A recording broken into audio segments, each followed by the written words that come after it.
हे वैकुंठीच्या नारायणा हे नारायणा बाजूराव अरे बाजूराव मला थांबायला वेळ नाही अरे काय झालं माहिती आहे अरे काय झालं माझ्या मागं काय लागला अरे तो लवणा तो लवणा हो ना आता असं करूया आता आपण दोघेही लपूया लपून बसूया नंतर काय ते बोलूया आधी माझ्या प्रश्नांची उत्तर दे मग होत तर जाऊन बघ नारायणा हा तुझा प्रश्न आहे प्रश्न एकच आहे एकच प्रश्न अरे एकच आहे ना अरे उत्तर कधी नाही देऊया पण लवणासुरापेक्षा महत्वाचा प्रश्न आहे त्यापेक्षा महत्वाचा त्यापेक्षा महत्वाचा मला एक प्रश्नाचं उत्तर दे. तू याच्या आधीपासून होता की आता बघती ए, राम राम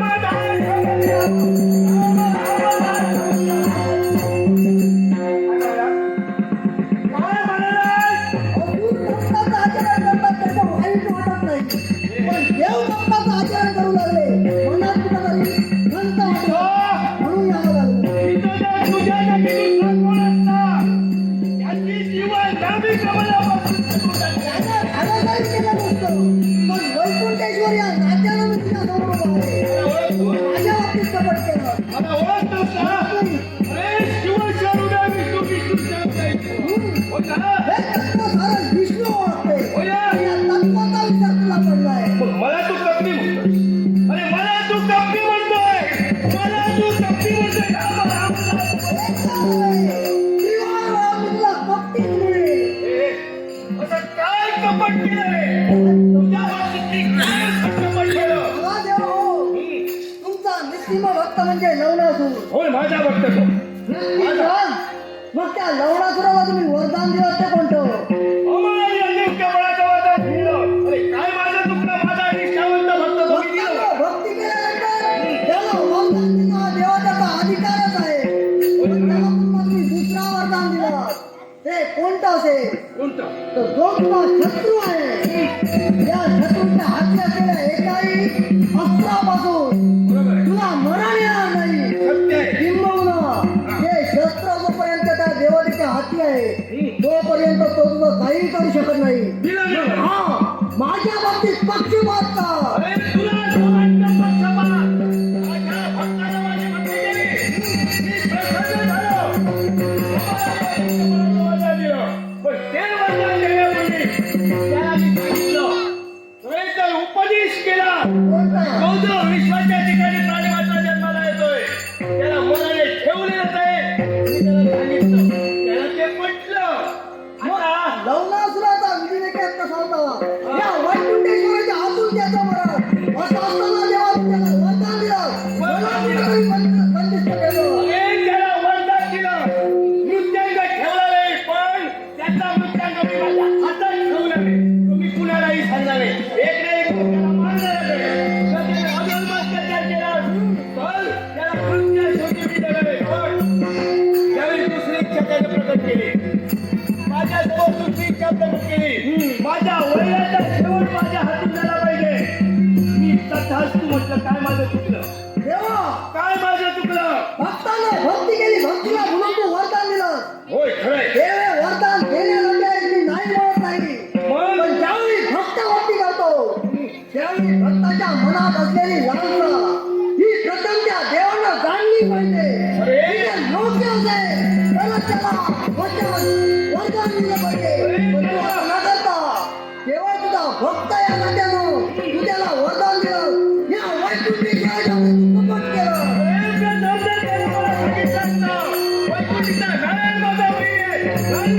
आता तुला सांगायला वाटतं या दानवेश्वराचा हा वाईट कोण असेल तर प्रत्येकाला वैकुंठीचा नारायण असताना तुझ्याला वरदान का द्यावं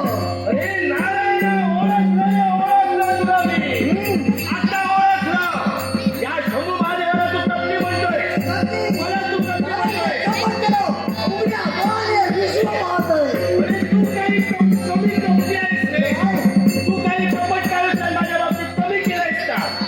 देवा कुणाच्या बाबतीत बोलतोय देवा कोणाला बोलतोय या वैकुंठेश्वराच्या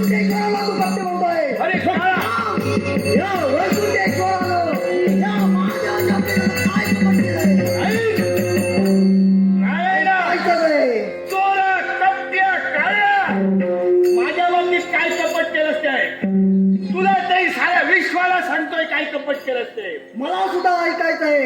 अरे माझा पुत्र मानस पुत्र भस्मासूर मी भस्म चर्चित करत असताना त्या भस्मात एकच मला खडा मिळाला आणि त्या खड्याचं रूपांतर एका पुत्रात झालं. तो माझा मानस पुत्र भस्मासूर त्याला मी वरदान दिलं. कमल आणि अजिंक्य वरदान दिलं. ज्याच्या मस्तकावर तू हात ठेवशील त्याचा मृत्यू होईल असं वरदान दिलं माझा मानस पुत्र तो म्हणून. हो होय ना? नक्कीच. मग माझ्या पुत्राला मारण्यासाठी काय देवा कोणी दिला तुला? तुझा मानस पुत्र होता. तू पुत्र प्रेमात आला आणि तुझ्या त्या पुत्राला तू वरदान दिलं मी तू ज्याच्या मस्तकावर हात ठेवशील ती व्यक्ती खेळाला भस्म होईल.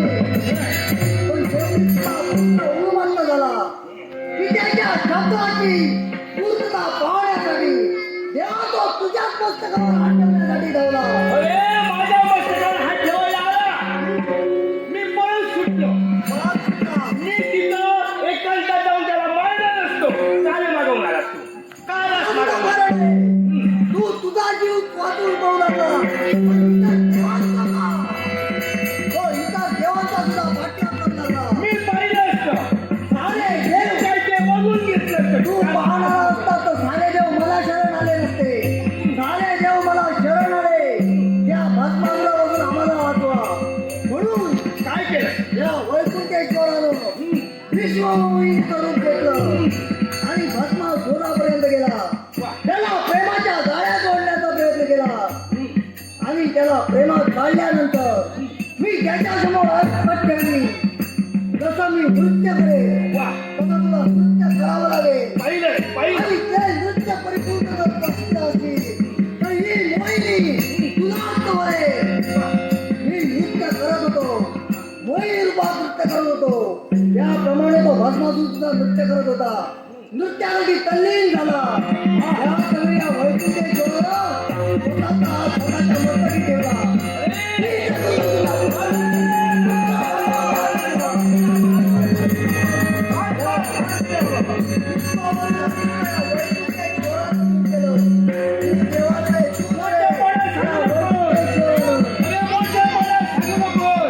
दुसऱ्याच्या पुत्राचा घात तू केला. शिवाच्या पुत्राचा घात तू केला. विश्वाला मारत करे याचा शेवट हा वैकुंठेश्वर नक्कीच करेल. अरे एवढंच नाही. अरे पुत्राला मारिलं ते मारिलं. माझ्या पत्नीला दाक्षायणीला होय माझी पत्नी दाक्षायणी दक्ष यज्ञात तिनं उडी घेतली. चालली माझी धर्मपत्नी दाक्षायणी. त्यावेळी तिचं कळेवर घेऊन मी एकांतात गेलो. कुणाशी बोलत नव्हतो. माझ्या पतीचा विरह मला सहन झाला नाही. एकांतात गेलो. शेवटी तू काय केलं? कपट्या काळ्या चोऱ्या काय केलं? माझ्या पत्नीचे स्वतःच्या हाती असलेलं सुदर्शन चक्र त्या सुदर्शन चक्रानं 52 तुकडे केले. कपट्या काळ्या तू म्हणतोय तुझ्या पत्नीच्या मृत कलेवराचे मी 52 तुकडे गेले. माझ्या स्वार्थासाठी नव्हे. अरे तू माझ्या स्वार्थासाठी नव्हे. अरे दुसऱ्याच्या या कल्याणासाठी. याला सुद्धा कारण आहे. ते मृत कलेवर घेऊन या विश्वात भ्रमंती करू लागला. कुणाही देवतांशी तू बोलू नको शकत नव्हता. काय? त्याच वेळी हे सारे देव माझ्यापाशी आले. हे विश्व लयाला नाही का? भाग त्या देवतांना झाला. म्हणूनच मी सुदर्शनाला आज्ञा दिली. काय? त्या सुदर्शना शिवशंकरच्या प्रती असलेले ते मृत कलेवर त्या मृत कलेवराचे तुकडे कर. सुदर्शनानं 52 तुकडे त्या मृत कलेवर केले. पण त्या दाक्षायणीची महती या विष्णूनं जाणली होती. अरे म्हणून ते 52 तुकडे या भूमातेवरती पडले. त्या 52 ठिकाणी 52 शक्तीपीठं निर्माण.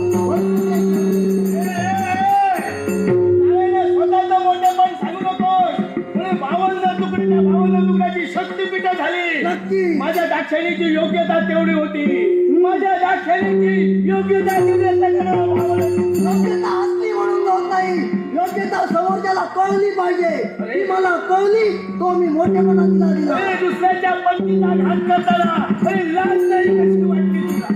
लाज प्रथमच म्हणालोय, विश्व कल्याणासाठी मी कोणत्याही नात्यात बंदीवान नाही. विश्व कल्याणासाठी वाटेल तो येतो. सत्य मी करणार.